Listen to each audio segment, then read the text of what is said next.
Happy to now welcome in former Mets pitcher and Vegas pitching coach Frank Viola. And you know these guys pretty well, Frank, but even you have to be somewhat surprised at how they've adjusted so well to the biggest stage.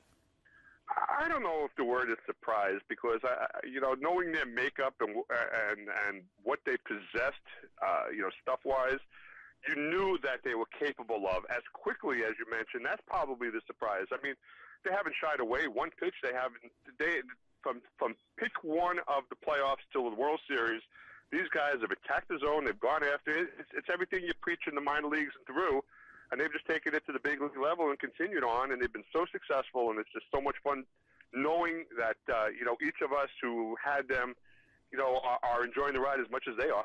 And when Matt Harvey began the comeback trail, not many people could have imagined him staying healthy and strong enough to be pitching in Game 1 of the World Series. How impressed have you been with his recovery and his performance this year? Well, he's been outstanding.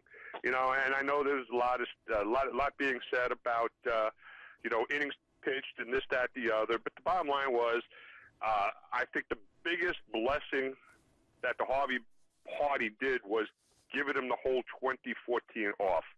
So it really gave him basically a year and a half to recover, get his strength back, do all the right things to get himself to where he's at right now. I'm glad that they were able to work out their differences as far as pitch count, this, that, the other, and let him enjoy the ride as much as the rest of the guys because he's very, very integral in what they're achieving.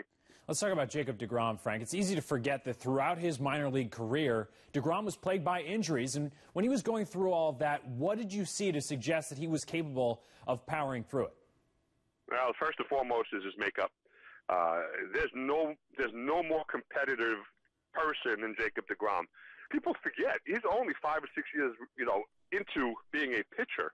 What he is accomplishing is just absolutely incredible. You just can't teach movement. You can't teach command, location like he has in such a short period of time. His makeup is so off the charts. That's what makes him so special.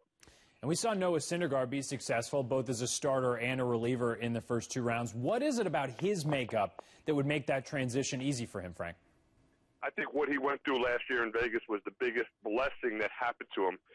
And I don't mean it in a negative. I just think that the struggles he had, and 11-8 with a 4.5 ERA in the Pacific Coast League isn't bad. And he led the league in strikeouts. But what he had to go through was learning how to pitch.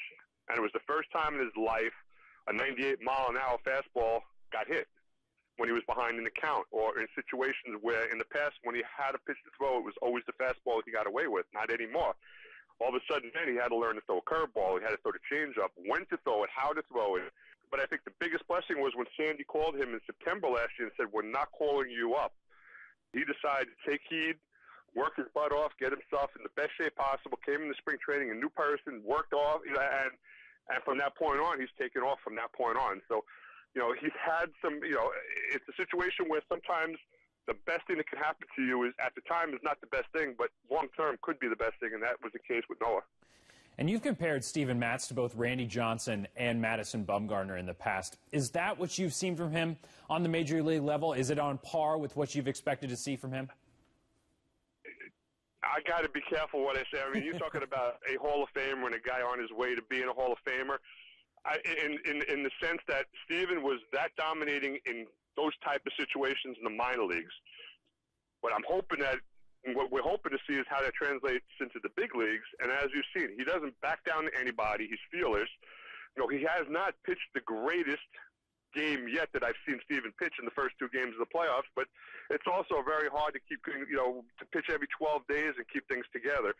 The biggest thing for Steven is just gaining the experience. I mean, we're throwing him out there in the playoffs, and he's had 6 major league starts, and he's had a couple of injuries that he's had to persevere and fight through. So, nobody has seen the real Steven Matz yet. Hopefully we'll see that in Game 4 in the World Series, but if not, I believe he's got the makeup to be not only an all-star next year, but, somebody that's going to be contending for the Cy Young, in a few years. I think his stuff is that good. The biggest thing is he's just got to find a little more consistency in the secondary pitches, and that just comes with time. And looking ahead to the World Series, Frank, everybody's talking about these stats about how the Royals hit fastballs 94, 95 mile an hour or above better than any team in baseball. What is your take on that and how important it might be in the World Series? Well, I think it's a great matchup. The Kansas City Royals, what they've been able to accomplish the last couple of years is incredible. they have all the pieces to give us one heck of a fight.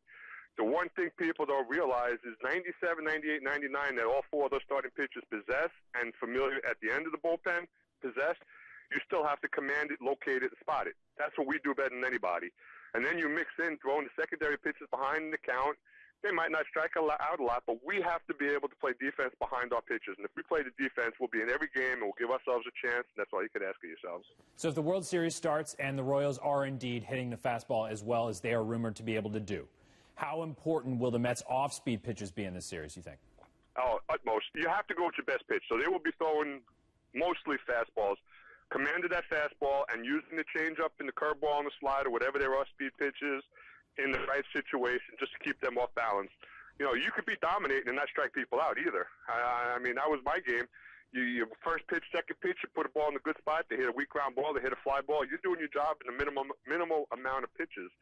So, you know, it's not all about strikeouts. What we got to do is get ahead in the count, spot your fastball, and use the other stuff, and we'll be fine. Frank Viola, great talking pitching with you, my friend. Thank you. My pleasure. Take care now.